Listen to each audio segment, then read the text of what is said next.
Okay. Welcome back. Welcome back, everybody. We're just getting preppy. Just getting preppy? Preppy. Yeah. We're fed and watered. We've had a beer, so you know. All guns are top pot now. We've had a whole beer. Yep. A whole beer. Yeah. Ooh. So we're just getting ready for round two. The way we're doing it basically is we've looked down the pairings and we've decided which game we want to watch and which we think would be the most interesting, basically. So we've gone for Matt James and John Quayle. So we've got Empire of Dust versus Orcs. I really want to watch this one. I like both these lists a lot, and I think both these players are very interesting to watch. I'm just fiddling with the stream. That's fine. The scenario for this one is loot. Just having a look. So, obviously with Blackjack system, you have to have all 3 tokens for the +4 for the maximum points. 2 tokens is +2. Just having 1 token, you get no extra bonus. And it's a difference in tokens, isn't it? It is. Yes, it is. So it's not that you need 3 tokens, it's you need 3 more than your opponent. Yeah, so if you've got 2 and they've got 1, you still get nada. So it's a tough one, actually, I think, to get points on. Yeah. Is this one, really? I find with loot you tend to win by 1. Yeah, I think so. And it tends to be the one that you focus on and you go for. But yeah, I think that makes it interesting in general. I think it's a really different dynamic for the Blackjack system here than loot. Maybe a bit more so than the last one. Although Tom was just whinging. He's still second in the minute. Yeah. In the tables. But I think he thought it was a bigger win. I mean, actually, I don't think that's particularly fair to Dom because it was probably a closer game than it looks at the end. Yeah. But it did end 9-6, I think, unit-wise. So it wasn't that big a deal, really, a big difference. So he didn't get the big swing. I think he thought it was going to get. Turns out, read the pack. Yeah, is the trick, really. And if there's a different scoring system, then adjust your list to suit the scoring system if you're that bothered by it. Can I just say, no one else is allowed to say it's going to be an interesting game, because apparently interesting is my buzzword. That when I looked back through That's quite interesting. It is interesting, isn't it? When I looked back through our list video and realised that I think I say interesting about 14 times. So I'm going to make it a drinking game. Excellent. So, there's a drinking game. First roll off. It's for table sides. We don't know who won. Yeah, we'll go to the board. Yeah, let's go to the board. Oh, no, sorry. First roll off for tokens first. So it's Matt's first token.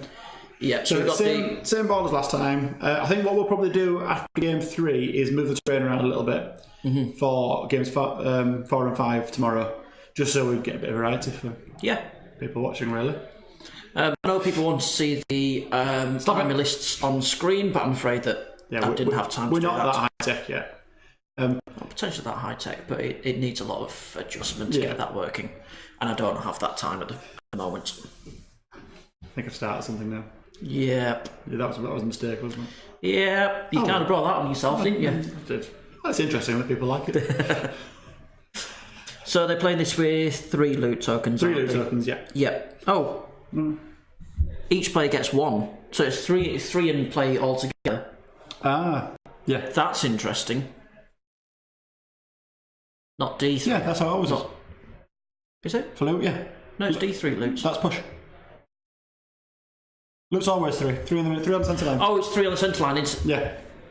Not push. What an idiot I am. Yeah. So, quickly let's go through the lists. So, again, the lists are in the Google Drive folder. I know it's a bit of a pain to go and link between them, but, you know, we don't, at the minute, have a way to put that on screen. Possibly, when we go back and do this in YouTube, we might be able to. But I can't, obviously, promise anything because Nick is our technical guru. So everything I say is just wish listing at this point. Yeah. So, Matt's Orc list. As we said in our sort of preview video, this is Matt's standard list. I'll be very, very surprised if I can't call Matt's entire deployment as he puts it down, because Matt always deploys in one block. It's a very, very powerful block, but actually the terrain might really change in this game. You're thinking that's going to split him up? I think it might have to. He may just push on through anyway, but he doesn't have that big middle space. So what we're seeing already is the loot tokens are all on one side of the board. Which plays very much Matt's idea of one big block. Yeah. And I think that also plays into the idea of Empire Dust of It does, I mean, grinding. we are effectively going to have a game on a 4x4 board, I think, here. Pretty much, not far off that. Which is fine. So Matt's list is, it's 2 regiment of axe, a horde of great axe with a brew of courage, 2 regiments of Orklings, 2 regiments of Gore Riders, 1 with headstrong, the Crudger Slasher, because why not, with a brew of haste, which is useful, a Flagger with loot of insatiable darkness, Gakamak, the mini tank, a war drum, and 2 crushers, the cheaper, slightly newer mounted characters, and then a regiment of tortured souls. It's a... Oh, knocking the webcam already. I do apologise, the webcam goes off everywhere. Can't do much about them knocking it over, I'm afraid. I like that. It'd be good if we could suspend it from the ceiling. It would, really. Oh, the text is all over the place on this screen as well, isn't it? Silly thing, why do you insist on updating like that? So, Matt's list, it's designed to work as one big block together. It's got lots of overlapping units. This will be... I think of a new... Get me a thesaurus, Nick. It'll be very interesting to see what happens when the two get together, because I always say with Matt's list, if it reaches you, he's won. You know, if it reaches you mainly intact, he's won.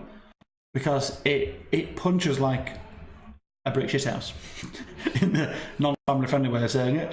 It is a really, really punchy list. It's usually liable for getting shot at, but actually this is the second game in a row Matt's not getting shot at. We said it in his first matchup, looked at it there. And again here, he's not going to get shot off the board. There's a little bit of shooting, there's the chariot hordes, which we'll get onto, but it's certainly not enough to take hordes off. Yeah. Well, let's go through John's list anyway quickly now, so people have an idea of what he's facing. So he's up against Empire Dust by John Quayle, who I think is quite an underrated player at the moment. I've played him before, and he's a very sharp player. He knows his stuff, and he knows his angles and flanks. But he's running Empire Dust. For his heroes, he's got an Ammonite Pharaoh on Royal Chariot, a Cursed High Priest with Shroud of the Saint. So heal 7? Heal 7. So that's got Surge. Has it got Surge? Comes with Surge standard, yeah. Yep. Where's that? Oh, it's there. Surge. Yep. Sorry, he's using a different list format. This is unfair. Battle Scribe, this isn't. It's like a Mortimerus. You don't often see Mortimerus. No, so I think he's trying to play the meta a little bit. And he is, and I think he does a lot of practice with Ian, with his shooting elves. Yeah. So I think he's got used to being shot off. Yep. For his core units, for the sake of how much they exist in Kings of War, he's got 2 Revenant Hordes. He's got 1 with the Brewer's Strength. And the 2-handed weapon. And the 2-handed weapons. So cushion 2. And then he's got 1 with Fire Oil. And the 2-handed weapon. I believe. No. Also, he's got a killy one and a grindy one. A grindy one. Yep. He's got 2 scavenger regiments. He's got a large cavalry horde with the Wine of Elvenkind for nimble. And then for monsters, he's got Bone Dragon and 2 Bone Giants. So it's a massive block of infantry with a couple of decent monsters behind it, isn't it? It is. I mean, in this list, though, Matt has the crushing. We are on deployment at this point. Is it going down as how you think it's? It's a big block right in the middle. Matt's taken the top of the board as we've got it on the screen, which means he's got a bit more space. And I don't know why he doesn't bring a tray at this point. Puts it down. Just put the tray down. Done. And this is what I was saying about the rugby scrum. That the war drum was going to go at the back of all that. Getting as much of it as he can, especially when you're playing things like push. Put your tokens on there. Be less useful here until he gets hold of a loot canter, and then what you'll see him do is pass it back. Yeah. All the way through. So the unit in front will drop it, be picked up by the unit behind, so on and so forth until he gets to that war drum. And actually, in this list, other than the Bone Dragon, I think he's going to struggle to get around to catch it without having to get through everything. And do you know what? Aside from the monsters, there's not a massive amount of hitty in John's list. It's almost all melee 4. Yeah. Now, if Matt can get John hindered, then I think that's pretty much all the punch taken out of John's list, isn't it? There's not much areas of this board where it's clearly big hordes to be moving, so there's going to be a lot of hindered charges. I mean, interestingly, Matt's sort of lining up right in the one area where There isn't terrain. Look at that deployment. You can tell us that before, can't you? But this is how he plays this list. He knows it very well. He knows exactly what every element does. Yeah. So you can see that I kind of feel that John is playing for the right hand 2 tokens, and Matt is playing for the left. But I think that John is certainly in a stronger position to grab the right hand. He is. That building favours John the right very well, actually, because if he does get hold of the middle token, he's got a much better anchor to guide his flanks against. Absolutely. Also, I mean, and if you can hold that section, the unit on the right, that can really just do nothing else all game but hold that token, and it's. I mean, but it'll be an interesting one there, because what Matt can almost do to counter is pincer around that building, so that huge block of everything swinging down the middle. Then you've got your torture souls, you've got some cavalry still to come, and your monsters can come round the side, maybe the far left flank. And you've got a great big wedge of nerve in the middle you can't ignore. Yeah. With everything flying around the side. Whereas John doesn't really have anything that can come out as much and fill those flanks. He's just going to have to really try and outgrind, I think. Yeah. The chariots will be interesting. They're in an unusual position, I think, the chariots there. I know he put those down fairly early. And I think if he'd have seen that big block, probably wouldn't. So interested that Matt is going to try and hit down the flank. Again, that big thing, piece of impassable is perfect there, isn't it? Yeah. Because he can just do the 20 and turn. But then it's not like John's got anything. I don't think John's got anything left to deploy, has he? No. Yeah, he's almost gone a bit further than maybe needed. You know, he knows where everything is now. They are, by the way, that's Matt's tortured souls. They're converted flying pigs. Orc ball boys from GW with wings. Just in case you were wondering why they're green.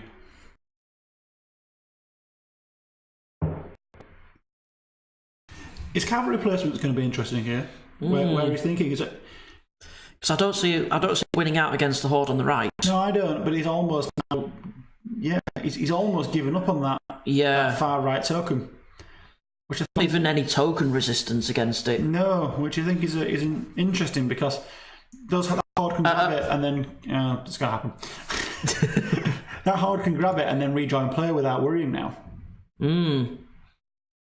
Whereas before, but then it doesn't even have to rejoin play. It can just stay there. By the time that Matt turns around to get it, it's going to be too late. So I think that John's almost guaranteed himself one loot token there. Which is, but as we say, you very often win loot by one. Yeah. So he just needs to either contest or control at least one of the other two. I feel if you're John here, your priority is the 2 right-hand tokens, passing them back to your bone giant or your bone giants. Sure. Getting the hordes in the way. It's like a 2 versus a Wikati. Yeah. 2 versus Wikati. No, I'm getting a 2 as well. Don't know. 4. Go again. 6. 4. 4. So John has choice. I believe he's taken it. That's the correct choice.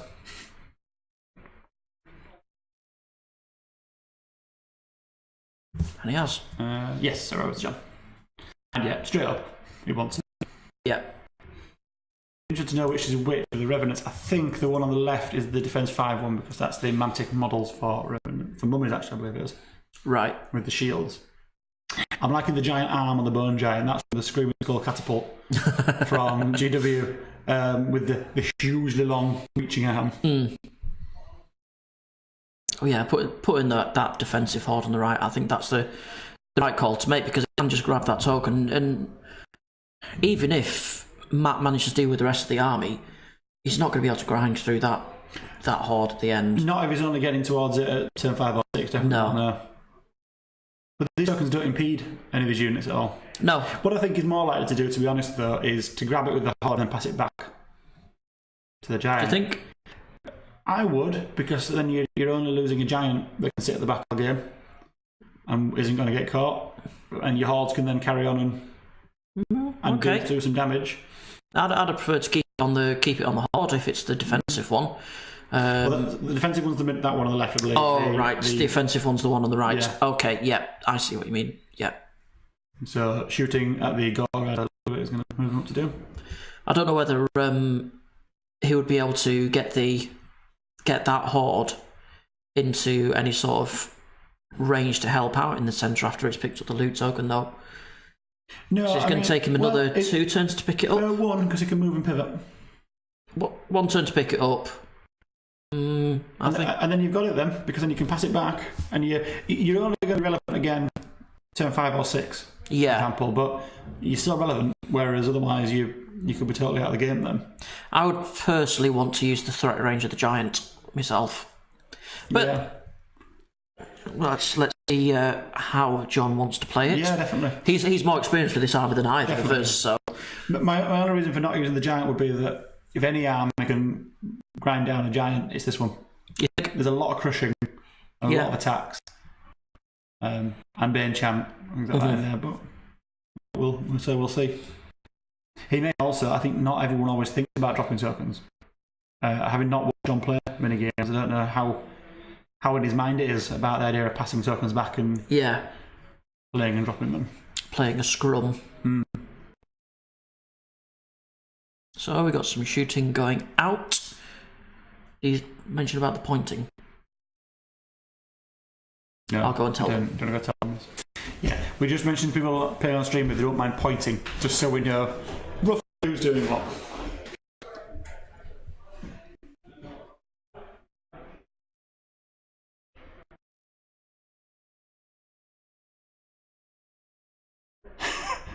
There we are. So, Chariot Horde is shooting at, although I'm not sure which one he pointed at. Pew pew, pew pew pew, I believe he's going for. So, it looks like the Gore Riders on the left is going for. 92 hits. And 1 or nothing? He moved. Nothing. Yeah. So, not massive amounts of shooting, but I don't think we were expecting shooting to do a massive amount here. Oh, that's unfortunate placement of the Scavengers. I'm not sure the Scavengers would even have prevented that because they just take that charge. Yeah. But to not even be seeing him is unfortunate there. There's not anything that can really surge. Can he do it with the Bone Dragon potentially? Surge the Bone Dragon in?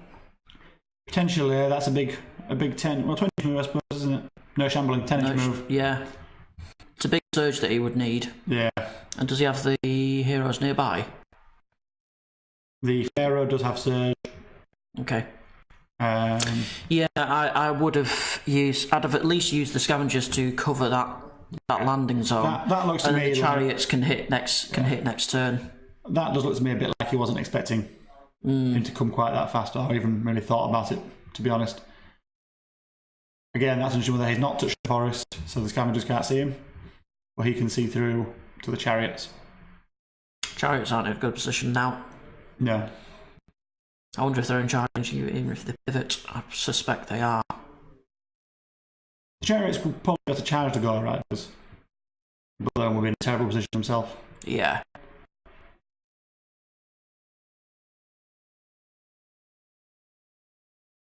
So he's going for a hard flank with the Gore Riders. All coming up. That Crudger on Wing Slash is in a very good position there. He's now got John's got to turn his entire line around now, isn't it, to sort of deal with all that. All the while with that Orc block moving up. Like I say, the only respite that I can see would be to get the Bone Dragon into the Slasher, but then he's got Gore Riders on the flank. If he can even surge it in. Yeah, I mean, there's a potential, because it's on a 75mm base, that model, of even if you can't get it in, it being a height 4 roadblock, blocking line of sight. Because of the angles there. Not with a 10-inch move, I think. Well, it would get close, it would block bits. You wouldn't be able to see the entirety of the line. Because it's the same height, isn't it? Well, I don't think that the Slash can get much further past the chariots. So I don't think there's much danger of that this turn, but next turn there's certainly a danger of him being...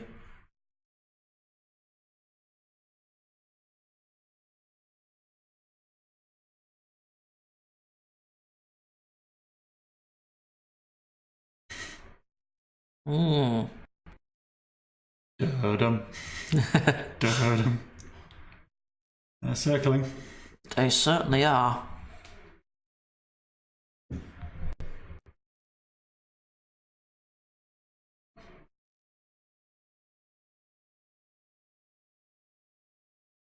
That's the torture souls there. Is just yeah, that's it. That's turn. So this is John's turn 2.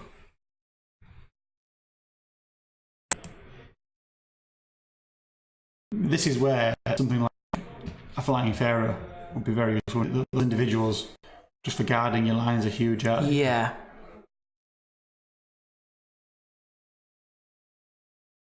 What's he doing with the scavengers there? I'm not sure. I don't think he's blocking anything, is he?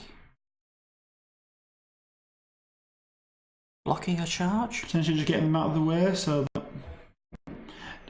Are they chariots are shambling, aren't they? Yeah.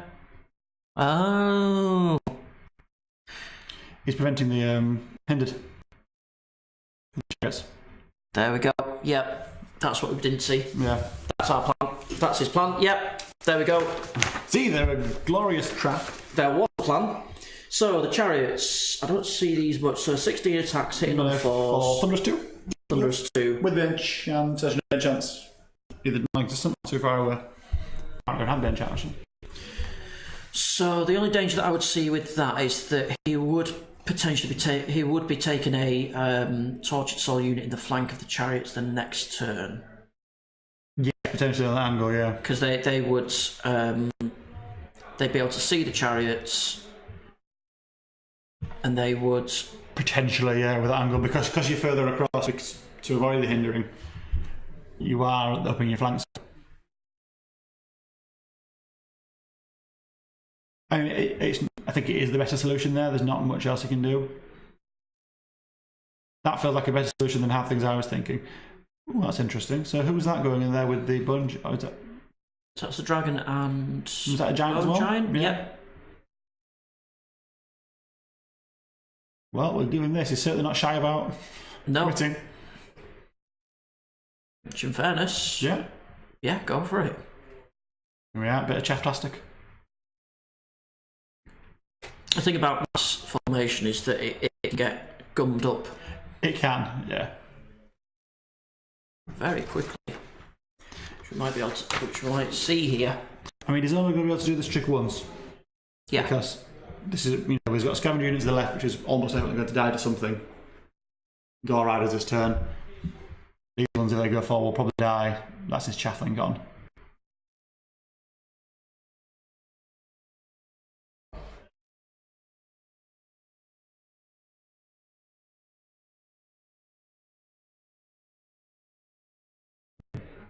Just point out there a nice sort of, not even trick that Matt's using, but using the rules that I don't see a lot of people not using with flyers. There are still limits to what flyers can do, and people that say that struggle with flyers, often you've still got to be an inch away, you've still got to only get the pivots, you've still got to... People forget these a lot, I think. Adelaide doesn't have the angle for the flank there to hit the corner, because you have to go more than... No, he's got Wine of Elvenkite. Oh no. If he could clear those scavengers a bit, in fact, what I would have perhaps done is move those scavengers a bit further forward. I think he could have done that. I think he could easily have done that. Yeah, if he'd have moved those scavengers just a touch bit further I forgot forward, they were nimble. He could definitely have nimble, so he could have gotten that flank. And that would have all it needs is a degree turn there. Yeah, and it's a flank charge. Why have you not done that? Because that would almost definitely be probably be a wiped out. That'd be very different. Ooh, why haven't you done that? That would have been very nasty for Matt, and it would have also saved John from the. So just swinging himself out here. Right, picking up the token. It would also save John from the. Not sorry, completely saved, but protected him from the flank charge from. The Gore Riders. From the Gore Riders. Sorry, for the Torch Souls. Well, Gore Riders as well, actually. I mean, the Gore Riders can do it as well. Oh, actually, the Gore Riders will struggle more because they can't get past the. There'd be some angling issues. I think you could probably get it by shuffling other units. Yeah. But it would have meant that it would be front charges. Yes. And the other bonus would be that Matt's fast units would be stuck down on the bottom left of the board, the fight's happening miles well away from the loot tokens, from where the rest of the action's taking place, which would buy John plenty of time for all the other shenanigans that he wants. So he's going to send looks like he's going to try and send the Bone Giant all the way around the building and start hitting the flanks of. He's got the other surge there, another surge 10. He's got one happy, so he's got Mortuous with another surge. Surge 10. Yeah. Yeah. Well, the surge 10's run over to surge the chariots. Yeah. So that's Mortuous over there, the stealthy guy. Getting wasted here. But yeah, so you can start getting surges down on the Bone Giant to get around the back.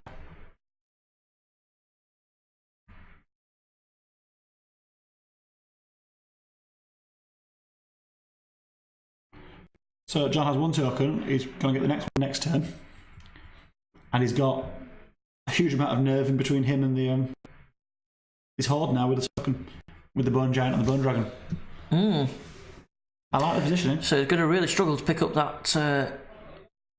I was going to say the centre token. It's not the token that's in the centre. It's the token that's in the centre of the 3. Yes, yeah, middle of the 3. But not the centre token. Thank you for the pointing and waving. So shooting first, because it can. Yeah, shoot before you charge, because a few extra points.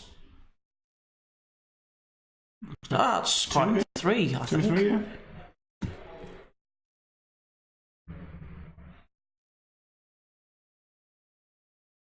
Matt's struggling to. Oh, it's only 2. So this is And Surge, it's in. Oh, but it could have been a flank. It could have been a flank.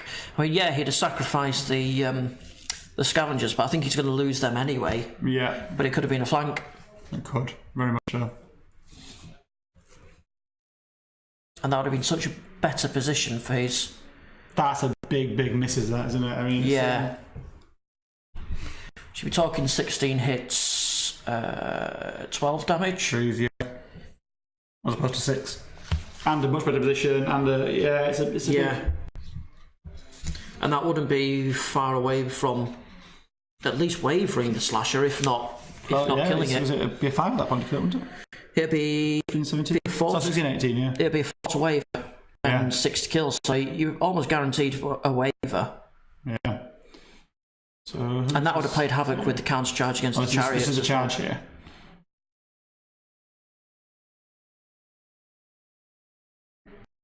That's perhaps less than, that's less than you wanted. So he's 10 to waiver. Nope. 8. Nope. Oh, that's going to hurt on the counter. It is. At least only one's getting him. Well, obviously there's a counter and a 1 flank. Yeah. Oh. So, 2 monsters over on the right hand side. So Valgarine says he would have been hindered if he went into the flank. Not sure, because he would have swung. It's pick up and place is the issue. Pick up and place. So you don't slide. It depends where the final position was. We can't quite tell from this angle. Yeah. Either way, I would have taken a flank. Better position for a -1.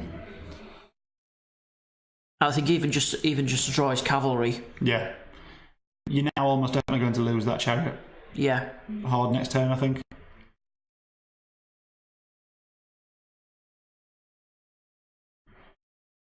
And even if it does the next turn, it just pulls the Gore Riders over right to where they want to be. Yeah. Right in the middle. Where it is now. I'm not sure he would be in difficulties. It's hard to tell from this angle. Might be, you're right. It might have been. But even if it was, I think I would. I would have still taken that myself. You lose a point of Thunderous, and but I think position-wise, I'd still take it. Yeah. The position was so important. Interesting that he's choosing to. I know, yeah. There's a little lip there. Oh no. Oh, so interesting that he's chosen to go with the Tortured Souls. Again, they're not hindered, I suppose, rather than the Gore Riders would be.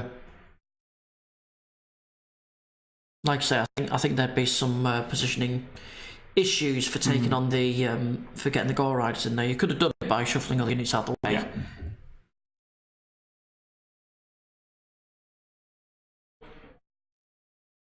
Be interesting to see if the chariots can survive.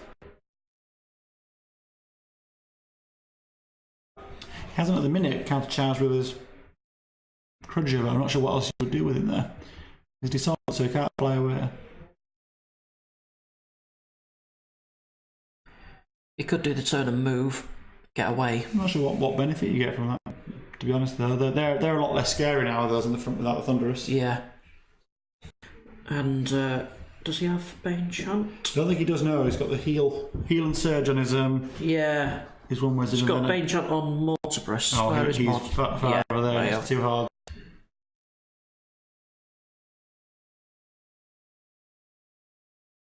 Did he surge the Bone Giant? I'm not sure he did in the end. Don't know that. I think what we're seeing is after Surge. I'm pretty sure he did. Yeah, that was already done it. Yeah. I don't see any reason not to go back there.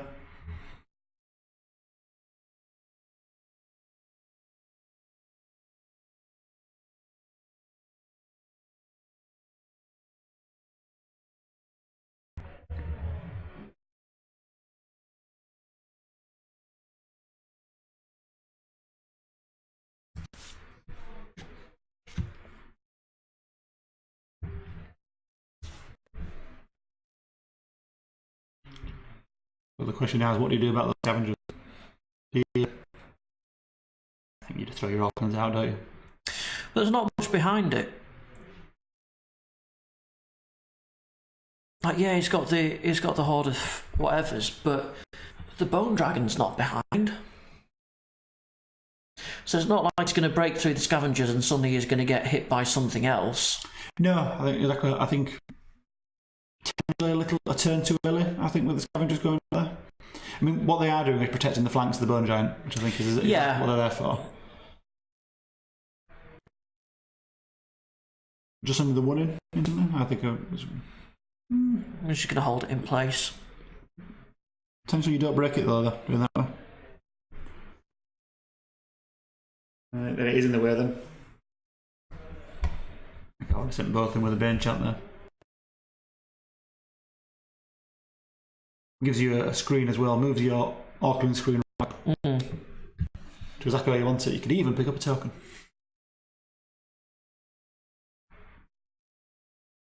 Sending in Gak. Go and join the fun. I mean, that by yourself is pretty much overkill, isn't it? Not that you can have overkill in Kings of War, but... No, but...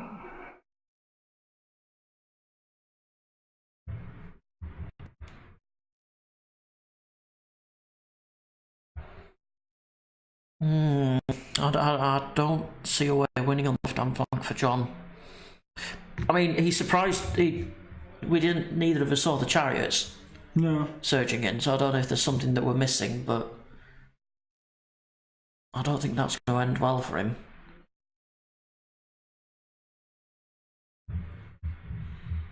And he's got his Bone Dragon and a Giant, is it, that's gone into the active regiment? Yeah, just 5 damage between them. Oof. It's melee 4, it's not a lot of attack. No.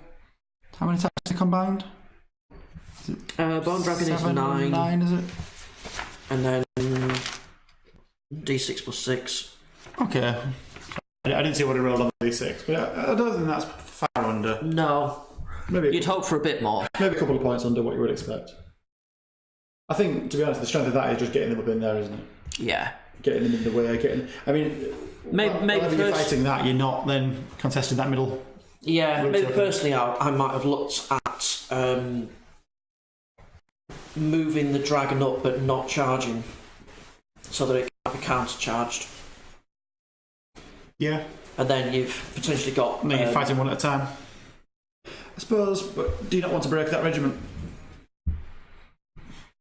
But if you do the maths and it's not feasible, you would perhaps think, well, if I move my Bone Dragon up there, it's going to really mess with his positioning, because he can't leave landing spots for a Bone Dragon because I can surge it. Yeah, that's true. Although it is on the 7 mil base, it is, so it's a bit trickier. On, it's a very pretty model. Terrible choice of base. Yeah. Just make it 33% smaller.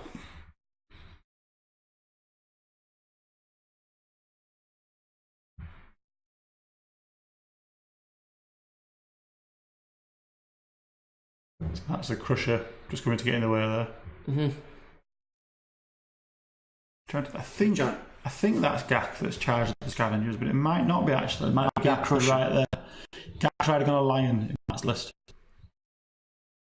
Mac, and then if the other one's riding a camel, so I think that is the camel that's gone into the scavengers.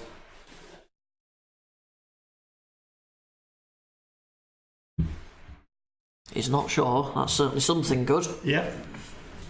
Whenever you can make your opponent think. They've not got the highest nerve, those crushers. No. But I think it's not a terrible idea, though, stopping that bone giant. At least for a turn. Yeah. Because actually, with Surge, he's in to this turn, potentially. Maybe not. Yeah. Maybe not getting the charge off, but he's there. Yeah, that's Gak there.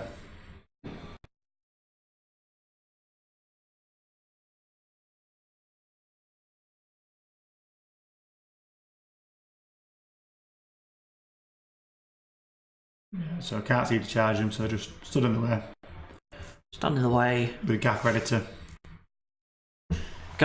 smash. And also stopping any kind of flank surge with the dragon, perhaps? Although I believe he probably would have countered the dragon, you would think so, wouldn't you?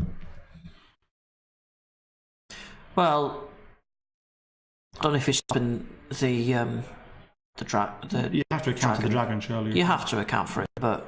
Yeah, but you think you would have countercharged the dragon, you would think, rather than the bone giant. I believe this is combat into the chariots. Yeah.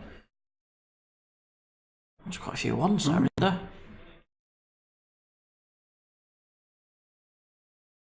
Is that 3 damage?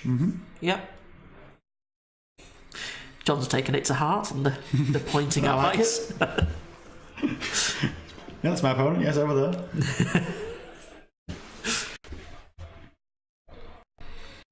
Something that makes live streaming easier, but it's a change to how you play, and it's easy to forget for people. Definitely. So this is, I imagine, this is Torture Souls. Yep. Oh, Thank that's you. Nice point. Not many hits. It's 2s though here. That's all the damage there. So that's 7. Defense 4 or 5 Yeah, for the 4. chariots. Okay. So we're up to 10. It is dash 18. Looks like he's just inspired. Well, that does it. That does it. Oh. That does not. No. Thank you for the helpful hand actions there. But they've got no thunder charge. They don't. Next turn, so but they're alive longer than I thought they would be. Yeah. You can stop that crit wing slasher again, can't you? Top souls don't have much to do other than fly off now. So it's not like everything has killed them and turned around. And is now his looking. Pharaoh and Chariot has got a flank on the top. It does, exactly, yeah. So actually it's quite big there. He wouldn't be in a great position afterwards, No. but the option is there. Again, I said before about using those things as chaff. I know they're expensive, but I mean, dash 16, defense 5. Do you know what? Hindered. Yeah. I think he may be able to tank it. I take it. I would definitely go for the charge. I would flank the Torture Souls. I mean, I don't doubt you do a whole lot against the Kudron Wing Slasher, but well, the way that I see it, if Matt sends one of his Gore Riders into the Pharaoh and Chariot, that's not going to break him. No. If he sends both of them in, he's not flanking the chariots, and there's a chance that the I'm not sure he's worried about that now. I think the Kudron Wing Slasher should do it himself now. They're on 10 damage. You only need to do 2 or 3 before you're on a... Yeah, but it's still... it is. You don't have to roll much under average to only not 2 do damage anything. on the scavengers. Yeah, as I said, it was risky just sending one in. Yeah. Even with the individual actually there. And he's roadblocks. Oh, individual. Yeah, so no, we're not. That's it, that's turn. Is that turn 3? This is turn 3, yeah. So, I mean, aim of the game for John here now is delay. Yeah. He's got the 2 tokens. So things like we were saying, sending the Pharaoh in, even if he just gets in the way, now it's just be in the way, yeah. Oh, he's in. No.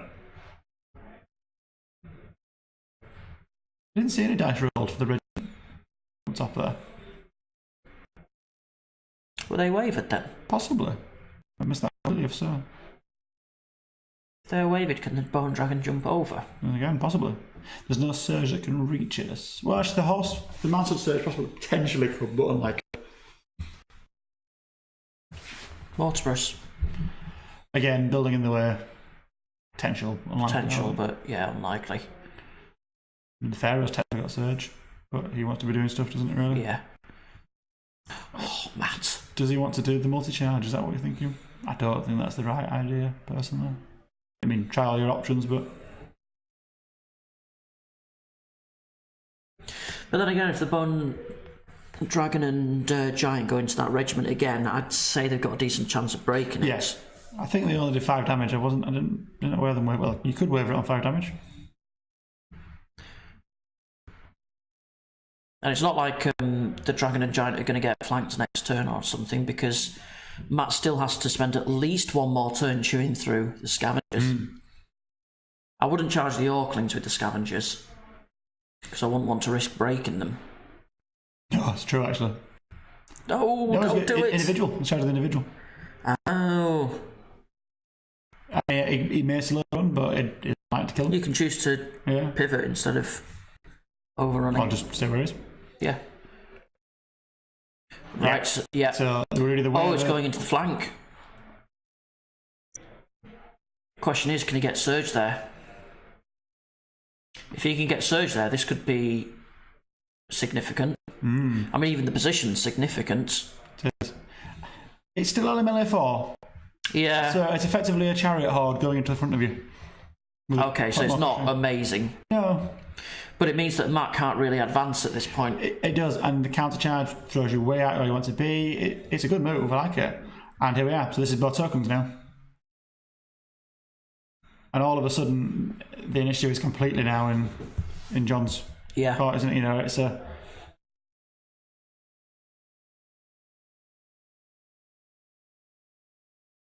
You know, it's now John's game to lose here, isn't it? He's got the tokens. I won't say it's his game to lose, but he's certainly in a stronger position. Well, as I mean, is it the game as it is now? He's winning, isn't it? So now you've got to. You can't nothing now. You've got to be actively.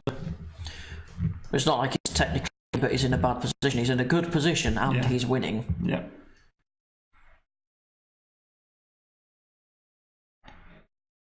I don't see an easy way of getting Surge over there, to be honest. No. I mean, there's a speed, but like you say, it's 8 or 9 is the only mountain ones. It won't tell us, will it? Because it's battle scribe. I think it does 8. tell us. Speed 8. That's more than 20 inches out. That's more than 20 inches. Yeah. So it's not surging this turn. But like I say, it might not be the best option anyway. Although if he could surge into the back of the regiment, that would guarantee that regiment's going to die, and then he can back up D3, and that would get out of the arc of sight of the... Definitely, yeah. Probably wouldn't give him an angle on the horde next turn, but it knocks him down from advancing. Yes, it does, yeah. And it would have a flank on the gauze over here, on the gauze in the centre, I think. He does, interestingly. Where he is in the minute as well. That's probably there we are, so he's taking the flank. Yeah. Charged in there. He does have heal. He's got heal 7 here. Whether he chooses to try and heal the... well, there's no reason not to, suppose it. So.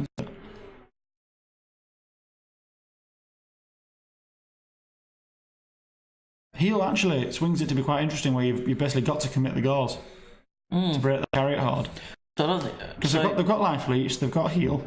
So even if you do 3 points to heal and a life leech, you're back to 6, which is, you know, it gets very dicey. For a slasher, that's far from that's It wouldn't take much of a duff roll to not break at that point. No, it wouldn't. And then all of a sudden, the third turn of chariots grinding feels a lot scarier. So, ooh, that's not bad. Is that 5 hit? Oh, yeah. There we go. 4 heal. 4 heal. Life leech will make it 5. So there was something that we didn't spot again. I think this kind of shows that we don't play Empire of Dust that much. Well, I actually did this very well, but I think John is. It seems like he's getting caught in traps, and maybe that might even be part of it. Yeah. Or he's just reacting very well on the fly. Well, that's one of the things with Empire Dust, because they've got so much surge that they can react to traps. Yeah, we can.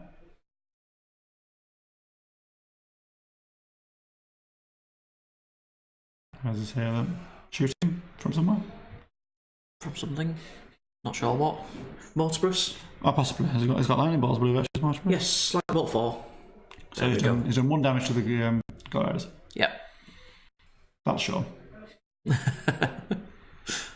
Fairness, orcs, every point of damage sticks. They've not got heal. Or not natively, anyway. So I think that was a 6 for the roll for the attacks for the one giant. Ooh. It looks a bit. Which one, though? The one fighting the individual. Right. Ooh, not bad. What, 6 was that, I think? Something like that. 10. Gak, who I believe is very inspiring. What's that? Now, question is, do you advance it? Because you've now got Gak. I think that's pretty much perfect there, isn't it? Gak probably can't see. Potentially, it does have the individual pivot, so if there's a sliver there. It does. We've not got the exact overhead angle, so it's a bit difficult to see. But it was 25 viewers.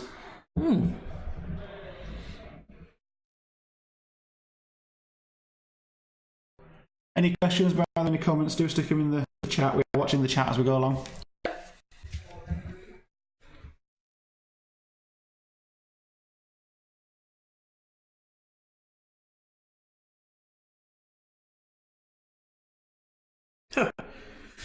Apparently the picture looks much better this round, even though I've not changed anything. Oh, well, there we go. Okay. So thanks, Paul Brown. We'll move the camera. In fact, yes, I did do something, and it's obviously fixed it. Yeah, excellent. Excellent, Nick.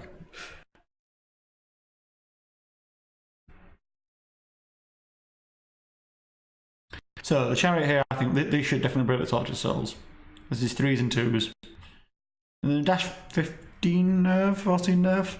Sorry? 15, I believe, out of the Regiment's Tortured Souls. Yes, dash 15. They should probably break them. I would think so. 7 attacks hitting on 3s. So 14 on 3s. Crushing 2. So it's 3s and 2s. Yeah. Further slashing. Play slashing. Ooh. Good. Picking it out.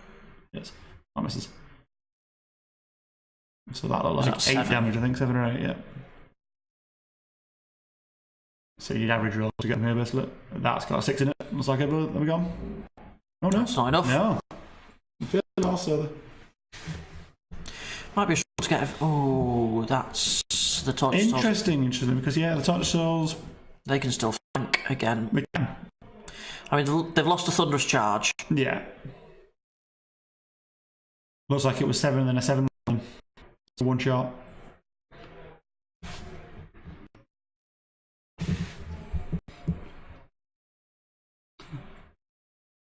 Hey, Bob and Jam. So I'm guessing that's Bob anyway. Yeah. If not, Bob's gonna have some questions. Cool, over to Matt's turn.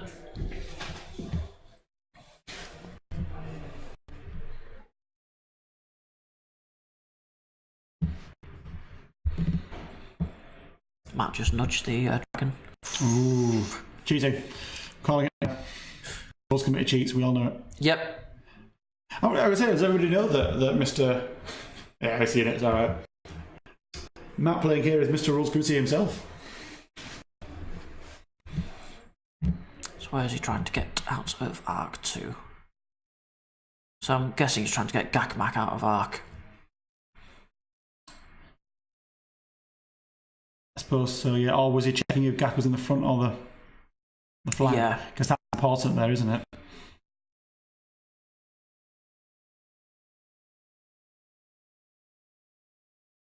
Yeah, so as you were saying. Yeah, that... it's a shame not to break them there. Yeah. I mean, those chariots probably shouldn't have survived the first time. So there's a bit of borrowed time. I don't know if they shouldn't have survived. No, we're lucky to survive, I think. Yeah. So, I saw Jack in the front there. Of the Bone Giant.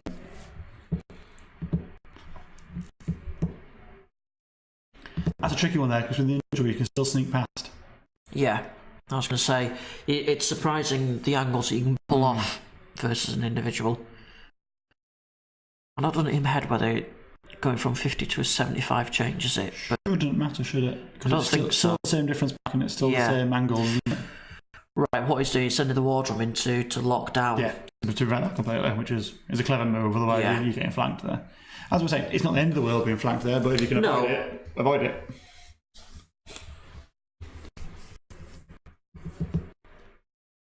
I mean, Gak there is doing 6 damage every time. I suspect the Dragonist can still hit the rear of the regiment. Yes, I'm sure you're right. Is Gak crushing 2 or 3? He'll be crushing 3. Crushing 3, yeah. So he's doing 6 damage, isn't he? Consistently to that giant every turn. Yeah. They've got dragon through.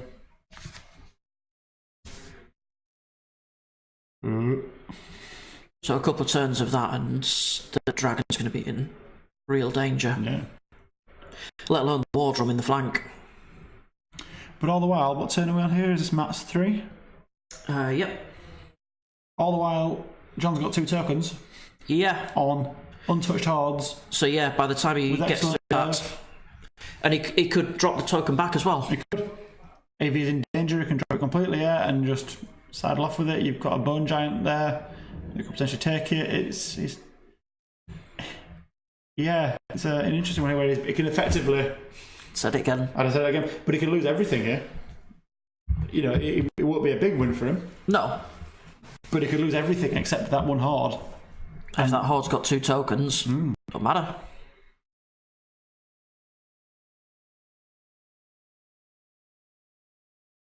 Not sure what we were looking at there. Is that Gak doing damage on the... Yes. So 9 damage in total. Oh! That's unfortunate. But that's what you get doing. Matt's behind it. Well, that's the thing with no inspiring out your own. Yeah. It's unfortunate. Maybe he committed a turn too early, though. If it'd have held back another turn, it'd be another turn of delaying, wouldn't it? Yeah, eventually. Not having the surge to back it up when you did it was a shame. Yeah. And that could have been a turn of getting Surge into position to do that. So, you could have both gone back into that regiment, couldn't they? And then, or like you say, not even done that, just held back. No, I think going into that regiment would have been fine. But if you break it, then you're almost... I mean, he could have backed off, he could have pivoted. There might have been an angle that he could pivot to get out of our sight of the Horde. And that's even assuming that the Horde can physically get past the Orklings that are there. No, that's true, you're right. There's so many things that could, should, maybe would, you don't know. That's a lot of 1s and 2s there.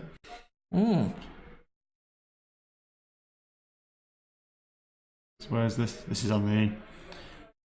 this is the Pharaoh being flanked. Yeah. 6 at the moment. Ooh. The 4 brings him to 10. That puts him in danger. 16. That puts him in danger 6 zone. twice. Yeah.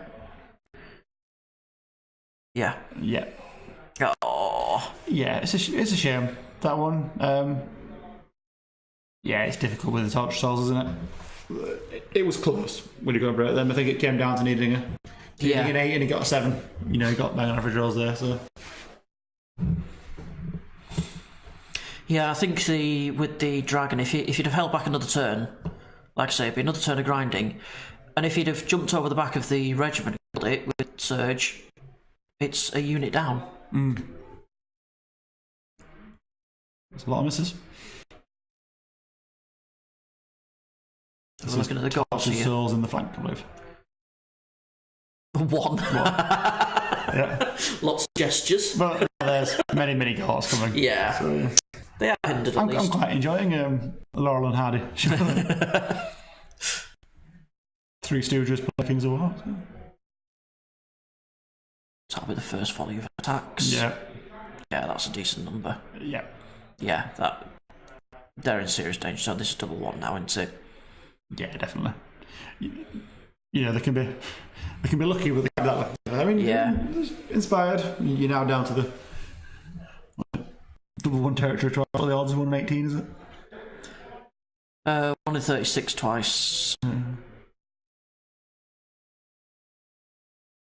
That's good from the Wing Slasher as well. I only went down to 5. And again, No. Ooh. Got a double, but not the double he was wanting. It's interesting there. I mean, you've got is that 9 damage on the Crudger there now? It'll be 8 at most. 3 and a. You usually go to 6, don't they? That's all. Oh yeah, true. Could be 9.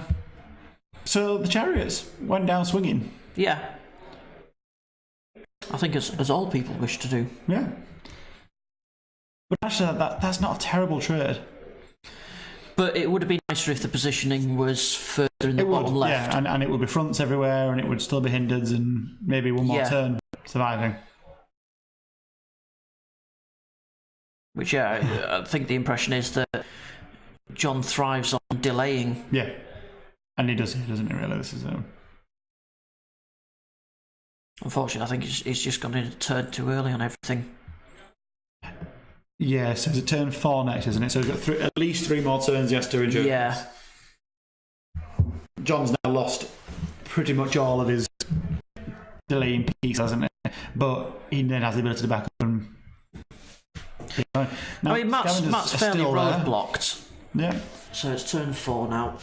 Now those scavengers are still there. John went first, didn't he? Yes. You don't sound too confident about that. I am. I'm very confident.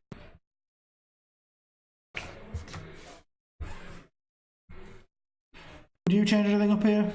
Counter charge with the Bone Giant. Scavengers charge individual again. I think I wouldn't chaff with my individual at the minute.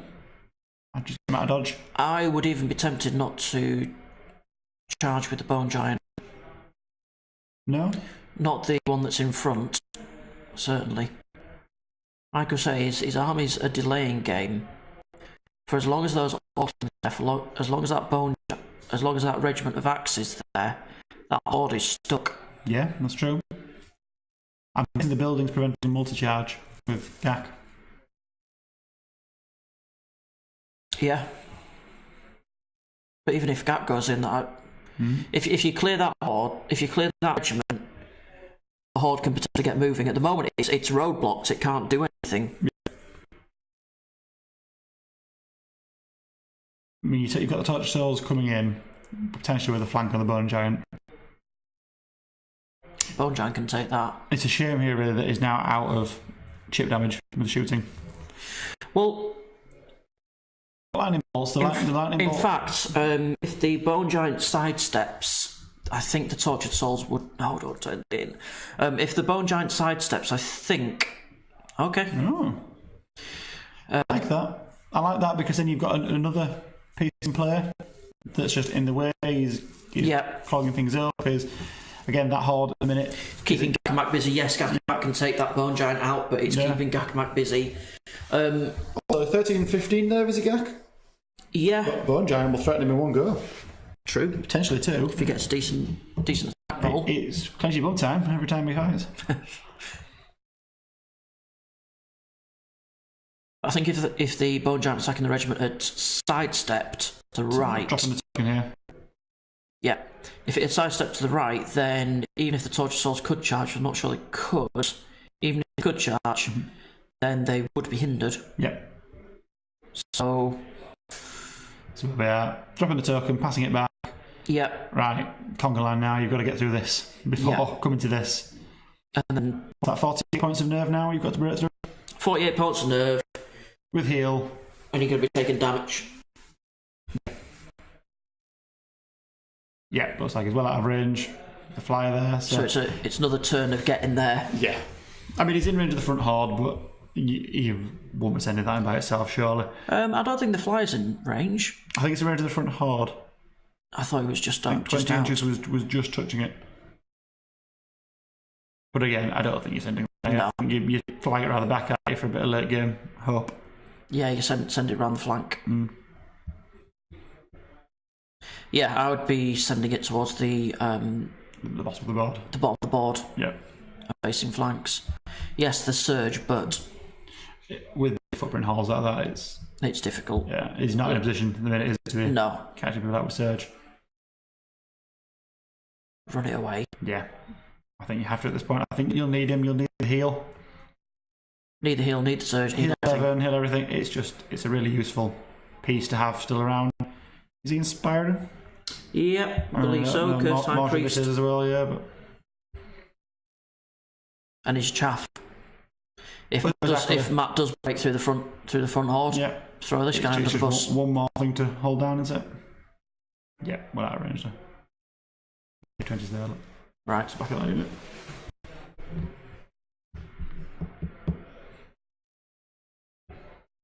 Now it's all stealthy. The difference that currently makes. Yep. Yeah, all John has to do is delay, and he's got 2 very expensive chaff units that he can throw in with the individuals. Yeah. Yes, Matt may break them and overrun, but it's actually more difficult to break individuals and get the overrun. It is, especially when we're talking dash 13 on one of them. Dash 13 on the High Priest, and 15, 17 on Mortals. Yeah, that's a lot of nerves. That's a lot to chew through. It is with melee 4, but especially with that obstacle there, potentially. Yeah. If you get the hinder, then even the Gore Riders are going to struggle to get through that in a couple of turns, aren't they? Yeah. You're only going to be looking at 5-6 damage. Yeah. Which is changes you don't have at this honest line. It's like 3. Only death 4.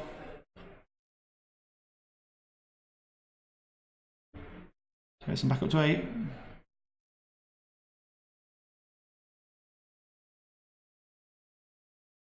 And they're gone. Cool, that's a big deal actually, is that little unit there. It's so that was the only one that could well, that was potentially the flank on the Bone Giant. So you've now, I think that regiment fighting the Bone Giant must have been wavered for a turn. It must have been, because the Bone Giant seems to be untouched. So it was wavered both turns.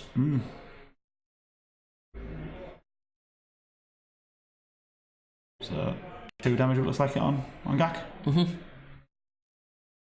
On the regiment. 13, 15, doesn't take much more to start putting him in danger zone, does it? This will be the other Bone Giant, presumably. Yeah, regiment. 3 damage. 3 by look at it, yeah. Gone. Yeah, I'm gone. See, I like it. I know what you were saying about holding it there. But you've now got a big footprint horde. Now having to deal with 2 of them. Well, I suppose the other thing is that the horde still can't get past the Orklings. And how's he going to get the Orklings in the centre out of the way? This is why I really think he should have committed both Orklings straight away to the scavengers. Because they're just gumming his... Yeah, both Orklings and the individual actually as it is, and just throw everything into it. Yeah.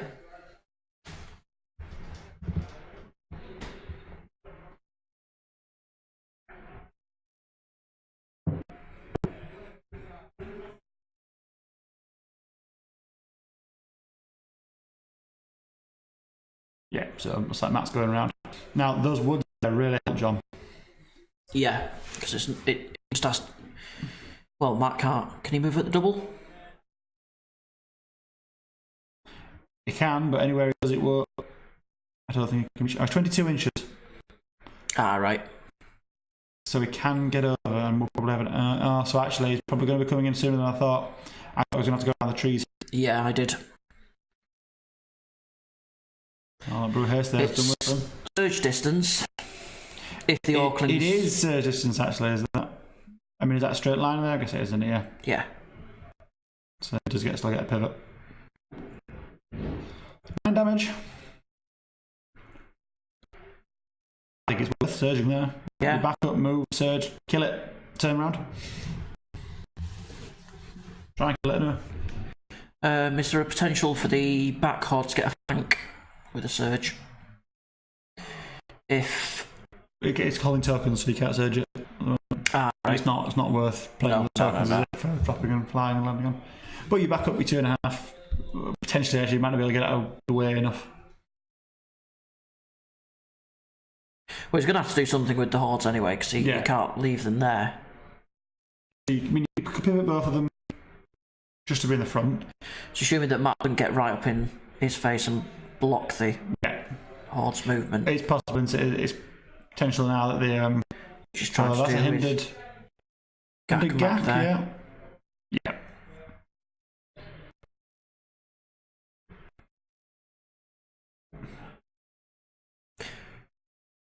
Aucklings has to be on the right there. You're not going to get gauze through. No.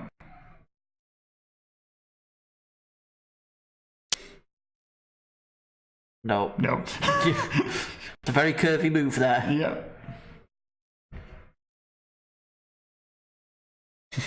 That might do it. Yeah, I think so. Yeah. Is this me or are you thinking a double one coming on? Thing is, what does Matt do with those go riders afterwards? Because that bone giant. Well, that's it. So you can pivot to the point where you can have the bone giant in the front and still be facing the hordes. But you got to chew through a bone giant. Exactly. After being disordered. Yeah.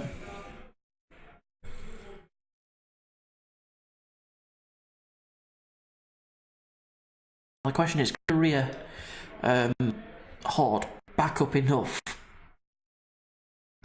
to get the slash in the front arc? I think it can. I think it can. That's not the one I'm worried about for him. I think the worry now, though, is that he might lose that front horde faster than I was expecting. Right. He's going to be relying on things like Mortimer's light bolts to try and wave him. He's on 9 damage, look at it. Mm-hmm. He's limping. Again, it's a shame he doesn't have any more shooting from stuff with a fireball or something. Curse Side Priest doesn't come with fireball, does it? No, it comes with Surge, doesn't it?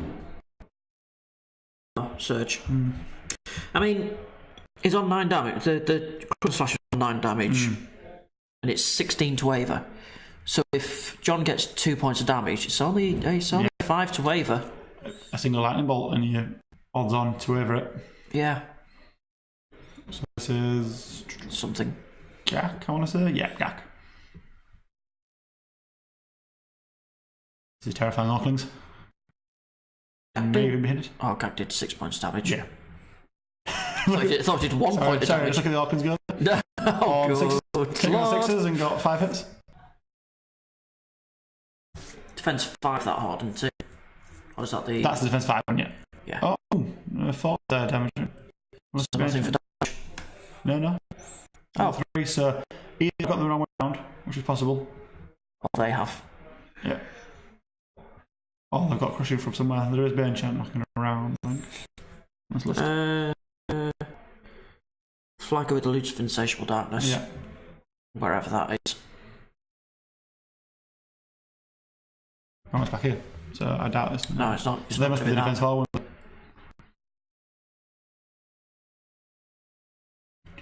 What's it on there? It's on 9 damage. It is certainly not going to this turn, is it? It's kind of hurt this turn. That's a lot of damage, though. It is. It is when you've almost definitely got something in your flank. Although, you've potentially got a move of charging the... backing up the horde behind, charging the Aucklings, blocking the Gore Riders up, and maybe swinging your front round after you've killed the Aucklings. So that you're in the front with both. Because you don't care about Yakamack in the flank in the rear. Makes no difference. No. Your bone giant will chaff up the Orc. Oh, so you might have got that there now. Oh, no, that was the right move, Matt. I think that was the best move there. Forward. I think that's wrong because if you go too far. No, because he's... yeah, that's I think with the pivot now, he can go around and still hit the. I think he can still get the Gore Riders. I think Matt perhaps did the 1 inch thing wrong there. Because did the 1 inch. You do the 1 inch after you finish the move,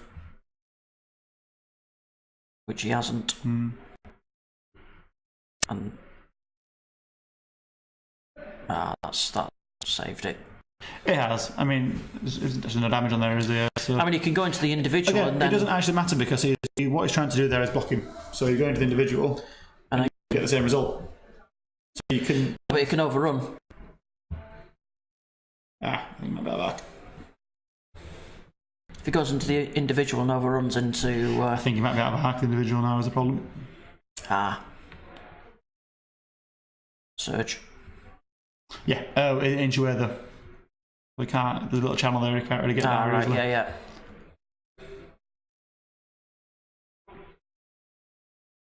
Is this turn 5? Will be in a minute. We just finish. Oh yeah, she's on turn 5. Sorry. It's gone over to John, so. Yeah.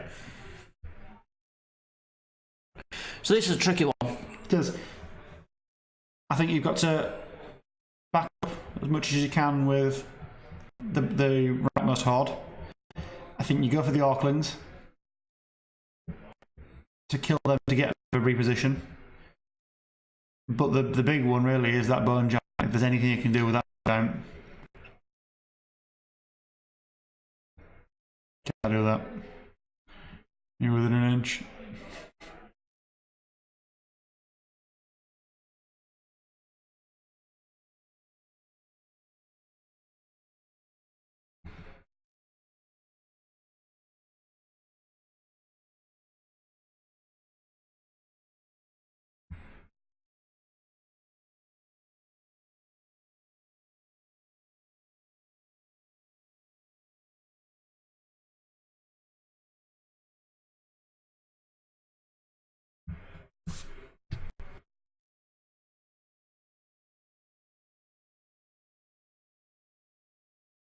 Because even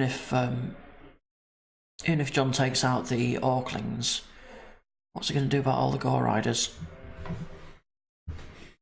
What are we on, 5? Yeah, so I think he's going to lose. He needs to still be alive at the end of this turn, I think, with that horde. So, Well, like I say, he's got the individuals as chaff. So he can throw them under a bus. He needs some of them. He really could do with the lightning bolt wavering the Slasher. flash here. It's a close one, this. It is, because he's basically he needs one more turn Yeah. delaying. Matt might have just got there in time. We'll see. So Surgeon. So that's into Gak. Strider there. So both into Gak. So his individual isn't walking in there, is it? So this is the lightning bolt. So hits. Oh, at least 1. 2, I think. 2, maybe 3.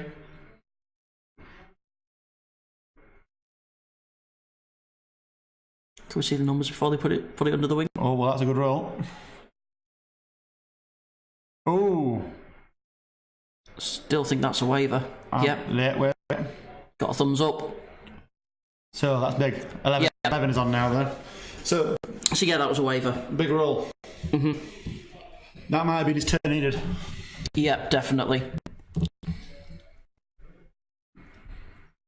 So this is it's a Gak, I think. Oh, it's one of the bone giants. Didn't see which one exactly. 4 damage. Oh, watch him. No, don't kill it. So Gak. This one is another big one. this is a big one. Because Gak is consistent 6 damage. Yeah. And Gak's already on 2. 2, yeah. So again, doesn't take much to put him in the. 2 hits. Oh, that's not good. 2 damage, but 9 to 4. waiver. It's not particularly good odds. No, that's where you've got to be thinking about your dice. No. Okay. Did Gak get a Fury with the I think so, yeah. Yes, Fury now, yeah. So it wouldn't matter anyway. Well, Yeah, you don't want him charging the horde, so that actually wouldn't matter, but either way, he's not. Interesting choice, I think, to do that rather than the heal, but I suppose if it worked out, it come off well. yeah, But you have now left your individual. your giant. Well, your individual looks in my Gore Riders as well. Your Curse Type Right, Race. yeah. To get that surge off, you've now effectively that's the last spell he's going to do now. Yeah. Wavering the Crudgeon Slasher was big. Yeah. But that wasn't far from undoable. You only needed 1 point of damage, Yeah. didn't you, to get the 2 or 3, I think, actually, wasn't it, in the end?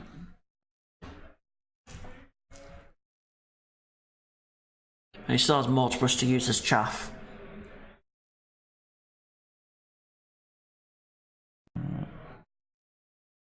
Ooh. That's an odd choice. I'm not sure it is. It's just now relying on you killing that Crucial with slashing next turn. Well, actually, no, you're opening it up, aren't you, I suppose? It's wavered now. I think he's thinking about chasing it down with the other horde. I think you'd even need to do that, because you're going to assume that you're going to lose the front horde. Well, actually, everything we've been saying is delay. Well, you've just moved the battle line further away from your token carrying unit. Yeah. No, actually, I like that. But I think it also gums Matt up. If you can get up in people's faces, it gums them up. It does. I mean, he can get both Gore Riders and the Orklings in, I think. Yeah, I think it was kind of a given that he was going to lose that horde this turn. He was just looking regardless. then. He can't get his Orklings out of the way. We're coming within an inch, which is good.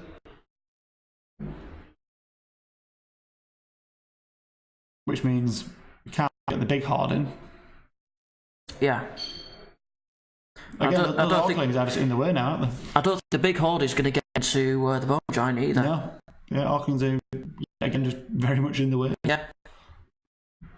Road blocking. Yeah, the War Drum could just let his degree and walk away and let the horde go in. Yeah, but that's going to net you the kill and not much else. Yeah. It's not going to do anything towards the objective. No, not at all, but I'm thinking that unit is probably done for in that sense. Yeah, true. No matter what, I don't think getting that into the fray, is he? So he's going to send both Gore Riders, Gore units in, and Yeah. I mean, this should be the turn that this unit breaks, I would think. Aside from a double one, I don't see it surviving. It's 2s, isn't it? Yeah, it's 3s and 2s, yeah. Yeah. Well, 4s and 3s for the second unit, but even so, it was 13 damage? Yeah. No, 8. 8. It was on 9. Yeah, it still doesn't take much more, does it? No, not at all. So yeah, Matt's doing what you said. Get the one. Even that he can't get in. Nope. Well, it's really roadblocks. The big units, those things, aren't they? It's like my salmon hordes. Yeah, it's a big footprint. People say, 25mm base, it makes a big difference. Yes, it does. It roadblocks. Yeah. A good thing could be a bad thing. Yeah.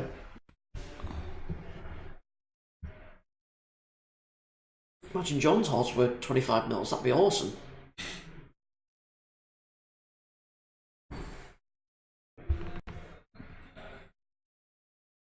Is he letting Matt not have a hindered charge there? I think he is, yes. Be nice.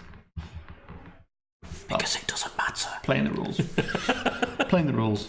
Nice. He's being nice because it doesn't matter. There is that. Was that a bench chant, I believe? Over them? Yeah, I think that failed though. Yeah. I'm not sure that matters. No, I doubt it matters on anything. No. Did Gakamak countercharge the... Looks like it's facing that direction. Oh wow. I would start putting some damage on the second horde. Is this shooting some damage shots? 2 damages down here on the... Has he got a fireball? What is that though? I don't know. On a cat base. Where's Mortribus gone? Oh, he's got a... it's not shooting, that's a crutcher. Not crutcher. Is he? Mini... Yeah, Crusher. Not from Mortribus. Yep. Oh, that's a shame because the lightning bolt is now... Yeah, lightning bolt's gone. Yeah. Oh, he could have taken that slasher off. Interesting, the wizard is still there and not charged. By running forward, he's protected his own cursed high priest. Yeah. The cursed high priest, potentially. He's got heal. He's no damage output. But it's just a source of inspiring, isn't it? That's not now dead. And then can block up one of these. And can surge. And can surge. Whether that's the correct choice here, I'm not sure. Yeah. Well, because you can't surge the... Yeah, you can't surge it with tokens. Keep forgetting that, don't you? Pop says that's where I go wrong. I'm nice when it does matter.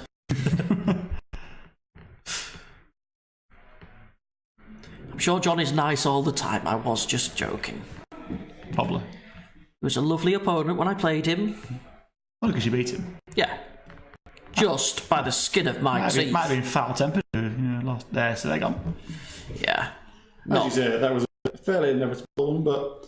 I mean, what do? You chaff up the one that's not going to be hindered? Yeah. With your individual? Yep. The Bone Giant could potentially... Get the other one, yeah. In fact, you could use your chaffing one. To surge the Bone Giant in. Yeah, there we go. That's what I would do. I would... Yes, we're going to have degrees. Could he even get more... Could he even potentially sacrifice Mortimerus, who's already... Yeah, possibly, because you've got your turn and then you've got 5 inch. 5 is it? So. And it's 15-17 nerve on Mortimerus, so, you know, good luck. Turns to look. Have that Wardrum with his big reachy arm. Yes, there's more interesting, so I'm sure there's been at least another 6. You better all be doing shots whenever I say it. So, as long as he makes sure he keeps his front arc. Keeps the slasher in front. Which he shouldn't have any problem doing.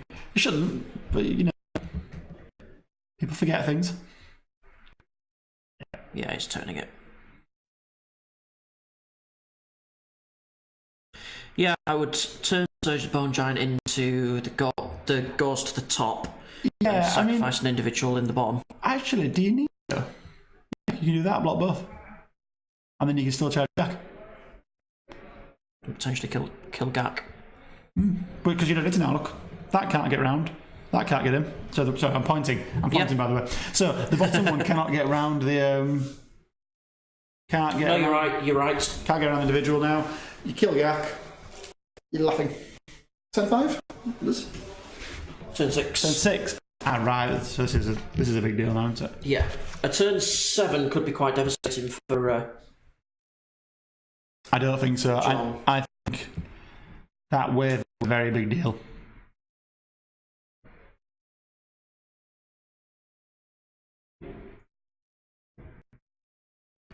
I think I may have gone for a cigarette. Oh no, it's still there. It's too stressful. There's a lot of pointing going on.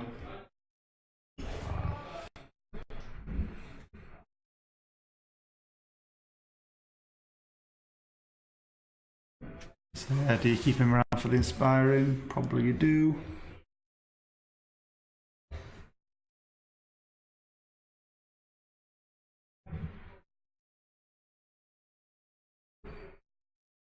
Yeah, so still inspiring, yet another roadblock. Actually 2 turns there. So that's turn 7. Deny. Bone Giant back into Gak.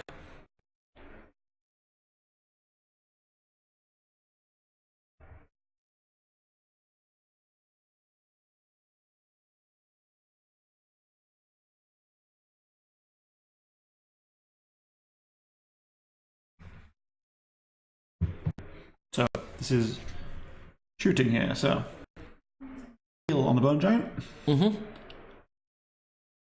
5 back. It's so powerful. We said it different when we were going through that. Heal 7 is a big deal.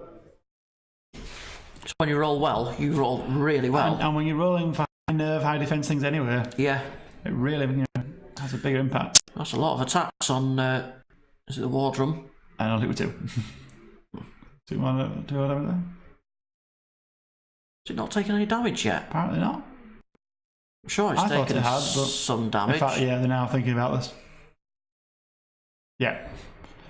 Yeah, it's gone up to 6.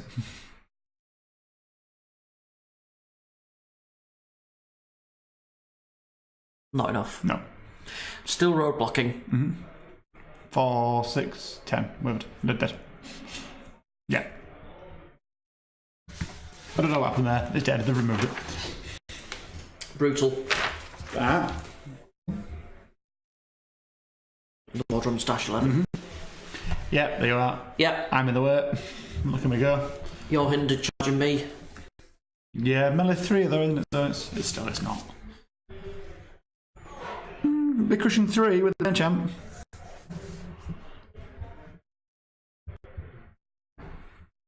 So this is on Gakamak. Not many attacks. All hit though.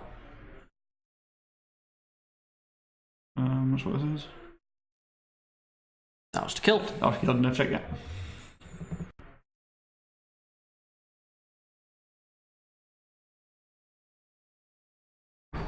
Fantastic. I mean, from from John's perspective. John's point of view.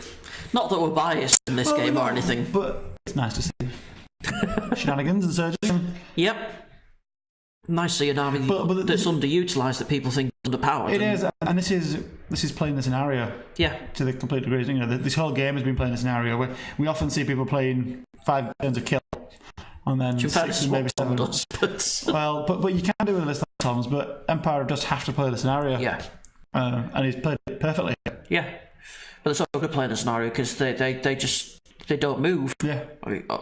I say that he's lost most of his army, but he's not lost it where it counts. And he's lost it at the right times. Mainly, he's chosen to. You know. And that's the front that I'm at.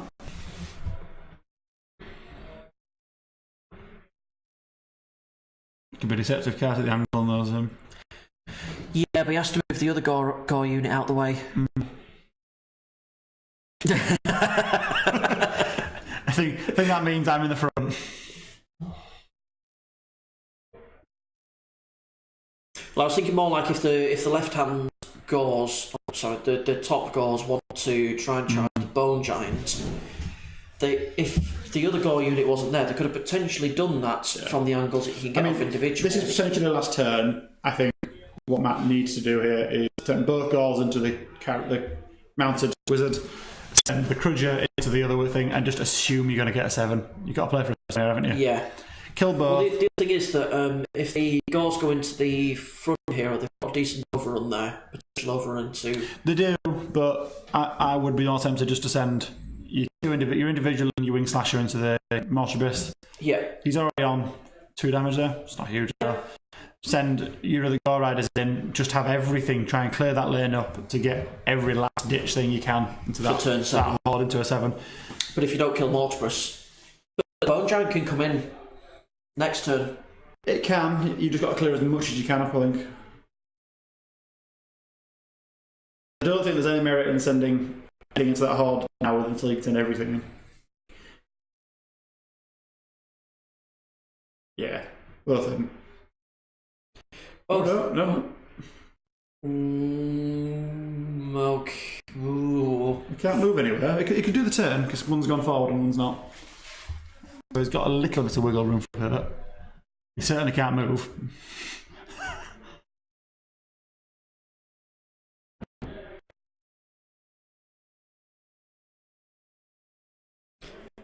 She's evil. Hello. There you go. Go down and chat to the people on Twitch. No.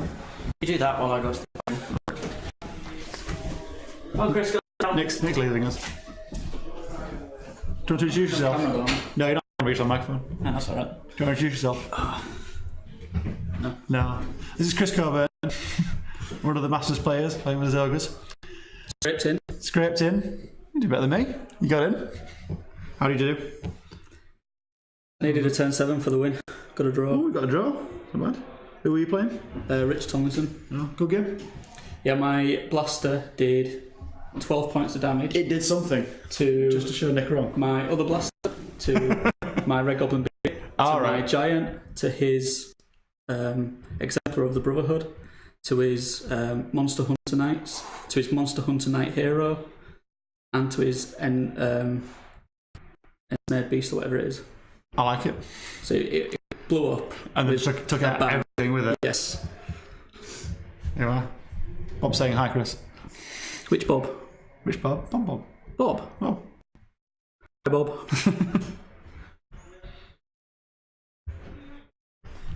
How's this game going? Interesting. I said it again. Drink. It's been a good game actually. John's played the scenario really well. So the 2 tokens are sat on the backing up Revenant Horde. So turn 6 is the last turn, bottom of 6. So Matt's got quite a chunk of his army left, just desperately trying to get this. This is flown. He needs 7. Really, turn 7. Really needs 7. But he also needs to kill this individual and that individual to clear up all these lanes so he can get everything into that undamaged horde. Yeah, but I mean, I don't know. 20 attacks in the fight. He's got another turn though. Who has? If it goes to a 7, John will go first. So John can turn it so he's in the front. Right. So it's an iffy one. He's played it well. He's played the scenario perfectly. Because we're here, he had him and just passed him back. He'd have to throw his entire army at him to hold him off this. He's just been feeding him Empire of Dust units.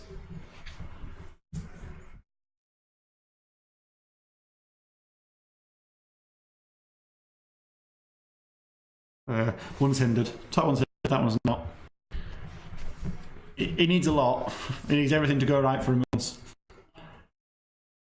Where's the other token then? Somewhere around here. Not really being used, I think they've got it. The guys in the middle. Irrelevant at the minute, apart from for blackjack scoring. Yeah, it's all going to come down to can they hold? But they're the defence 5, lots of nerve, lots of everything. There's been a lot of that. I think Jonathan's praying. He needs it. I've been saying for a while now, this has been John's game to lose. He had the tokens, he was back with them, and it was just a case of can you hold? I think he's just like got enough turns to do it, to hold out. I think Matt just needs one more turn, not to get here a turn earlier. If this was turn 5, I think it would be Matt's game, but it's going to be a tricky one for him now. Looks like they've both paused the clock and they're not using it. Ooh. Well, it's turn 6. We'll let him off. Lost all sheets. More sheets. So, right, people online, vote. Do you want Nick back or do you want me to stay here? Oh, fine, I'll go. Red Goblin Blaster. My Red Goblin Blaster, right, rolled a 12, and it did damage to my other blaster, my Red Goblin Big, my Giant, his Exemplar Hero, his Exemplar Knights, his Brotherhood Hero, and his Ensnared Beast. Boom! Take everything off in that little segment, apart from my own stuff, because my own stuff is immune. Don't check in that point.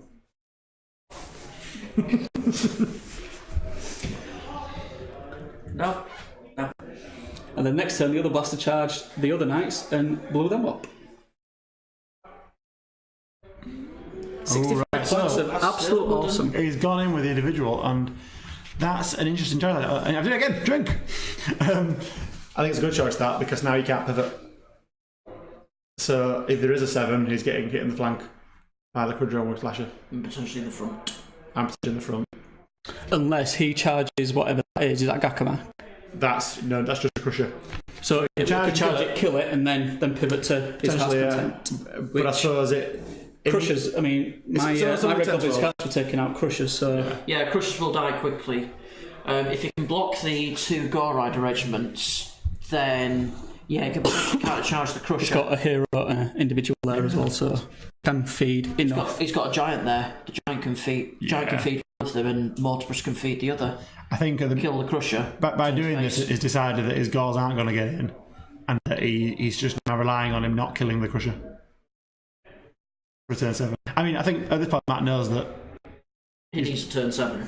And he needs some fairly miraculous dice rolls. Yeah. But you play for everything, don't you? There's no reason not to play for this now.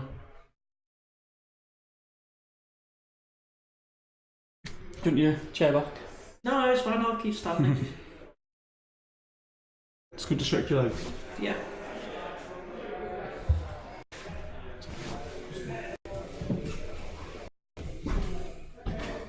Oh, fine then. So...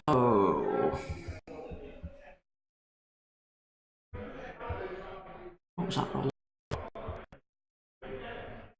Versus the Bone Giant. Which did nothing, 2 damage.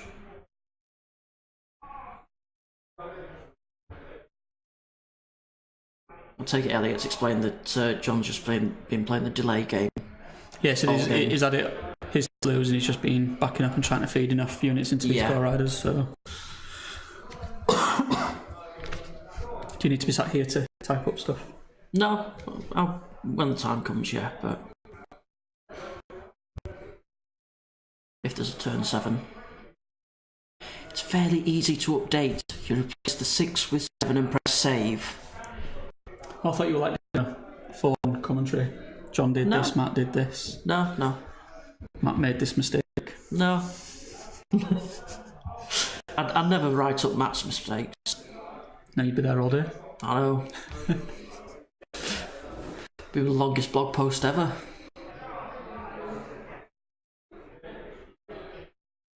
And breaks that individual. Now, can he overrun into Mortimer's? And the Bone Giant, actually. No!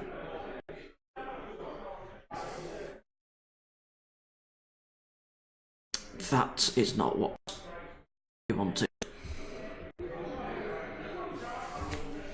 That's substantial. Yeah, that looks a bit iffy. That looks a bit iffy. From this angle, it looks like. Yeah, it's from this angle. So it's not directly overhead. It is angled. Looking down a bit. I'm sure a rules committee member would not cheat. Stunned silence. Although, going as Mortimerus, he does have Bone Giant in the flank, and that would lock the other one still, and potentially kill this one. Would it be a hindered charge though? That looks like an obstacle. Strider. I never hindered, is it? Yes, of course. How do Bone Giants get that? So that's a potential way out for Matt. Sorry, for John. Although that's a lot of damage. That'll be enough. Oh dear. Now if he gets, I'd say probably more than a 3-inch, might not even be in the arc of the Bone Giant. Yeah. What's he doing now? What's he rolling 3 dice for? He's not rolling, he's not going D6 forward. I don't think he sees it. Interesting. Would you let him go back and advance? He's not done it. No, I wouldn't. That's game anyway. He's shaking hands. So that's the end of the game. That's a win to John. I didn't see who did the turn. So what we were referring to just then was the Bone Giant next building. The Gore Riders that just killed Mortimerus. Matt didn't. No, it just looked like the front unit of Gore Riders there. It looks like the back of the base was underneath the second unit of Gore Riders, but it's according to Nick, it's just the way the camera's angled, and because they're up on an obstacle. Yeah, it's just the angle of the camera. What Chris was talking in terms of would you let him take it back is the Bone Giant has a flank charge on the Gore Riders in front. Now Matt didn't roll an overrun for those Gore Riders after they killed Mortimerus, and they probably only needed a three or more to get out of that Bone Giant's arc of sight. But rather than roll the advance, he started rolling attacks for his Crusher. And then Chris's question was... Speak of the devil. Hello. Hello. So we can work out what he scored. No, that was hard work. That was a really good game to watch. If I got turn 7, I'd have been in business, I think. We were just analysing. No, we don't think so. No? These guys would know. I knew turn 7. Bone Giant into the flank of the Gore Riders. Yes. But if you don't, we were just saying, if you'd have gone D6 for probably a 3-inch, you wouldn't have been in arc, and then you'd be fucked. Are you allowed to say that on Twitch? Yeah. The only issue with that is that I could have killed the Crusher and then overrun into the Gore Riders. Yes, that was my worry. Yeah. That was my worry. I wasn't going the challenge with the bone giant so he could survive as long as he possibly could. I thought he was a bit lucky getting Mortibus in the end with those overrunning. Yeah, I think it was. If you killed him and then overrun, if you didn't, it's game, because then you've got a I had slasher some in your... pretty wretched luck early game which held me up with the Gore Riders. The Torch of Souls and the Crusher went into the front. But you just didn't go for the objectives. You gave me the chance to get the objectives. That was the big difference, isn't it? I know. Yeah. I thought I could nick them off you, but when you get like a defense 5, 24 nerve brick and you haven't even touched them, that's what we were saying. We were saying all you need to do is keep that brick untouched till like turn 4, turn 4 or 5, and that was my plan straight back. Nobody clawed it back. It was good. It was a good game. Good move. Really good. Last year, you needed one more turn.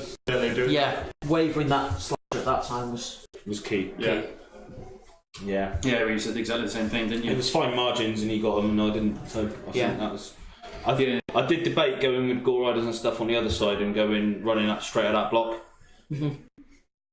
Maybe I think you'd off, but with the wall in the way, I was thinking if you went. That was the thing. The terrain put me off doing it because you hindered you guys. You just couldn't do me. You just don't have enough. And I thought with heal behind as well. Heal 7 would. Plus the giant, and suddenly just go, hey, how's it going? I like your flank.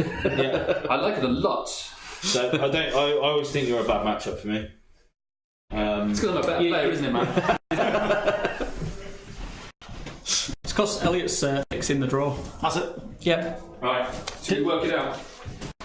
Yeah, go for it out. I'm happy to call it 10-10, mate, if you're happy to call it that. Yeah. Well, it's impossible to get 10-10. Alright, 11 and a half.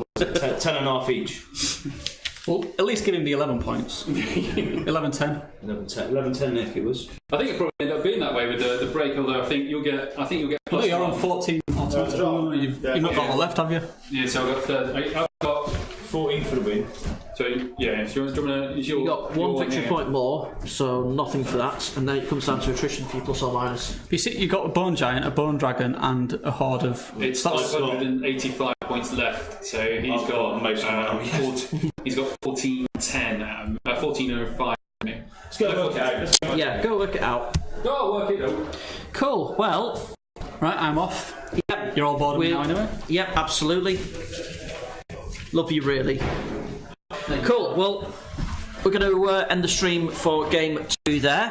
Thanks very much for tuning in, guys. And we will be back at 15:35. So only 15 minutes, and we'll be back. So for be a tad round 3. Yeah, I think some guys are still finishing up, aren't they? Yeah. So we're probably running a little bit behind schedule for that one, but I'll start the stream at some point soon.